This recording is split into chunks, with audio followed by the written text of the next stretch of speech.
Shao Shao तो भाई साहब के पीछे ही पड़ गई है। वो ऑफिस में भी पहुंच गई है। जब नान्यू ये बात चीशी को बताती है तो वो परेशान हो जाता है और उससे कहता है कि जल्दी से यहाँ आओ, ज़रूरी काम है। फिर से कुर्बानी का बकरा? ना बाबा ना, मुझसे एक्टिंग नहीं होगी। दरअसल चीशी को नान्यू की हेल्प चाहिए, वरना शाओ शाओ उसकी ज़िंदगी में फिट हो जाएगी, जिसके बाद उसकी ज़िंदगी बर्बाद हो जाएगी। पहले तो नान्यू उसे साफ मना करती है, पर जब वो उससे कहता है कि मेरी हेल्प करो, इसके बदले 1 लाख दूंगा, ये ऑफर सुन के वो मना नहीं कर पाती और मान जाती है। शाओ शाओ उसकी तरफ आ रही है, पर भाई साहब ने भी मुकम्मल बंदोबस्त कर रखा है। वो तैयार बैठा हुआ है, बस उसके आने की देर है। जैसे ही वो ऑफिस में दाखिल होती है तो उसे जोर का झटका लगता है। चीशी नान्यू को खाना ऐसे खिला रहा है जैसे ये दोनों कोई पुराने प्रेमी हो। डार्लिंग तुम पतली हो और खाओ। शाओ शाओ उससे कहती है कि हमारी तो इंगेजमेंट होने वाली है, पर तुम तो बेशर्मों की तरह अपनी सेक्रेटरी के साथ गप्पे मार रहे हो। वो कहता है कि कौन सी इंगेजमेंट, तुम्हें शर्म नहीं आती मेरी प्यारी गर्लफ्रेंड के सामने ये बात करते हुए।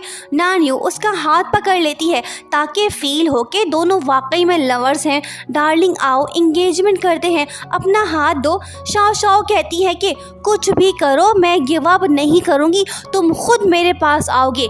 ये बोल के वो दफा हो जाती है। उसके जाने के बाद नान्यू भाई साहब से कहती है कि हाथ छोड़ टपोरी इंसान। वो चली गई। ओह, मुझे तो पसीना आ गया। उसी शाम नान्यू उससे कहती है कि भाड़ में जाए तुम्हारे पैसे, मुझसे अब ये नाटक नहीं होगा। वो कहता है कि अब तुम फंस चुकी हो, तुम्हें नाटक कंटिन्यू करना पड़ेगा, और हाँ, थोड़ा अच्छे से एक्टिंग करो वरना पकड़ी जाओगी। जाओ, तुम्हारी दुश्मन आ गई है। बाजू में घर लेने का फायदा। शाओ शाओ डोर पे खड़ी हुई है। नान्यू उसे अंदर आने नहीं दे रही। सुनो चीशी डार्लिंग, मेरा कंप्यूटर ख़राब हो गया है, रिपेयर करने में मेरी हेल्प करो। वो कहता है कि मैं कोई साइंटिस्ट नहीं हूँ, जाओ रिपेयरमैन के पास, और हाँ, बार बार आके हमें डिस्टर्ब मत करो। नान्यू चीख के बोलती है कि कॉकरोच कॉकरोच, बड़ा सा कॉकरोच, भागो भागो। इससे तो हाल फिलहाल जान छूटी। चीशी नान्यू से कहता है कि मोगेम्बो खुश हुआ, आज रात डिनर हम साथ में करेंगे। वो कहती है कि यहीं पे ही ठीक है, अगर बाहर गए तो चुड़ैल पीछे आ जाएगी। बड़ी बेशरम लड़की है। नेक्स्ट मॉर्निंग वो लंच लेके फिर से ऑफिस आती है और नान्यू से कहती है कि मैं उसे अपना बना के रहूँगी, प्यार व्यार नहीं, स्टेटस इम्पोर्टेंट होता है। मैं तुम्हें तुम्हारी औकात बता के रहूँगी, गरीब लड़की। ये बोल के वो दफ़ा हो जाती है। तकलीफ़ दे बात सुन के नान्यू दुखी होती है और सोचती है कि सच तो बोल रही है, कहाँ मैं और कहाँ चीशी, दोनों की दुनिया अलग है। उसी दिन शूशिन नान्यू से कहती है कि शाओ शाओ मेरी पुरानी फ्रेंड है, अब वो चीशी की फियांसे बन गई है, तुम्हारा कोई चांस नहीं, बेहतर होगा तुम किसी और जगह शिफ्ट हो जाओ। वो कहती है कि मैं क्यों घर छोड़ के जाऊं, तुम गलत सोच रही हो, वो सिर्फ मेरा बॉस है। चीशी भी ये बातें सुन रहा है। वो नान्यू के पास आके उससे कहता है कि जो भी तुम्हें तंग करे तुम सिर्फ मुझे बताओ। नान्यू उसे कोई जवाब नहीं दे रही।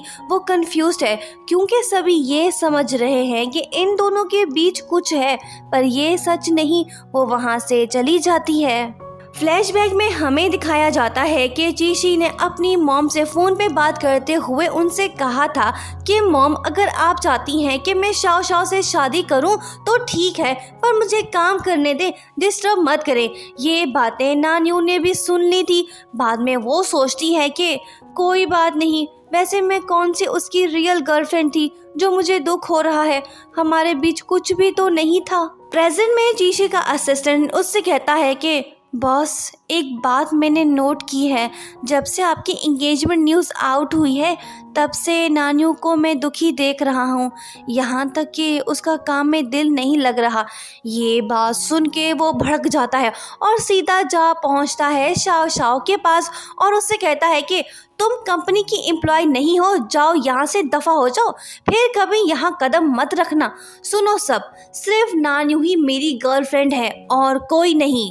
जीशी शूशिन को कंपनी से फायर कर देता है क्योंकि शाओ शाओ के कहने पे वो नान्यू को बदनाम कर रही थी। शाओ शाओ अपनी सफाई देने जाती है जीशी के पास, पर वो उसे कहता है कि नान्यू को हर्ट मत करो वरना ठीक नहीं होगा। वो मेरी गर्लफ्रेंड है, तुम मेरे लिए कुछ नहीं हो। इसकी ये कोशिश भी नाकाम हुई, चल भाग।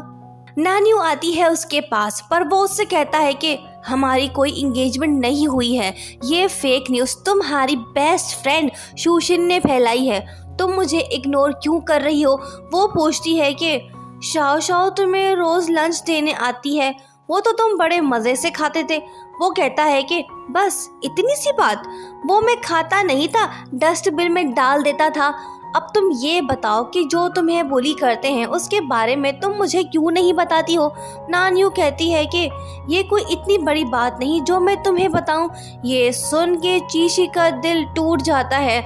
लग ऐसे रहा है कि नान्यू उसकी फीलिंग्स को समझ नहीं पा रही है।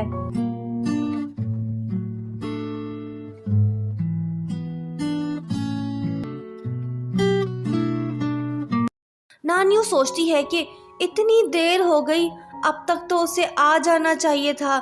नान्यू रात देर तक उसका इंतजार करती है, उसे नींद नहीं आ रही, वो नहीं आने वाला। क्या दोनों की राहें जुदा होने वाली हैं? असल कहानी तो अब शुरू हुई है, देखते हैं आगे क्या होता है। Thank you so much for watching.